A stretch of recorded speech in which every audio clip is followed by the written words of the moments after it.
I'm Michelle Edmonds with your 6 on Your Side headlines for Friday, August 31st. It is National Overdose Awareness Day, and a display, as you can see at the Idaho State Capitol, is a stark reminder of how many people are losing their lives in the opioid epidemic. 280 lonely pairs of shoes representing every person who died of an overdose last year in Idaho. Chris Meacham, who runs a sober living house, spearheaded the display because he says this year alone, he's lost 4 people he knows to overdoses. I didn't feel like most people understand what 280 really looks like. Advocates at today's event sharing their stories of lost loved ones. One mother saying she'd like to see changes to provide addicts with more recovery options and help save the lives of those who are uninsured. An update tonight to a story 6 on Your Side first brought you earlier this week in an Idaho backroads segment. Grizzly bear hunts scheduled to start tomorrow in Idaho and Wyoming have been temporarily blocked by a federal judge.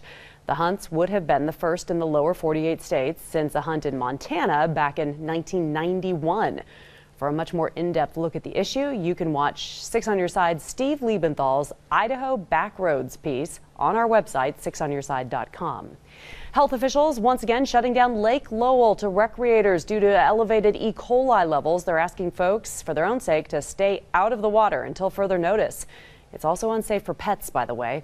E. coli infection causes serious sickness and sometimes even death.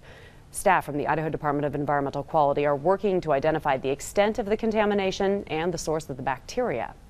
After nearly 9 months, the wait is over. Football season is back for Boise State fans. The Broncos come into the season ranked 22nd overall. They're on the road to take on Troy, a team who has the biggest advantage because they're playing at home. It is a familiar opponent, though, and Bronco players say they're ready for anything, including possible cramping in the heat. I mean, conditioning, water, pickle juice, bananas, mustard. I mean, you really want to drink the pickle juice? Yes, I do drink the pickle juice, the mustard. You put mustard on the banana? That too, if it helps. I'll dip it in the pickle juice if I could, if I need to.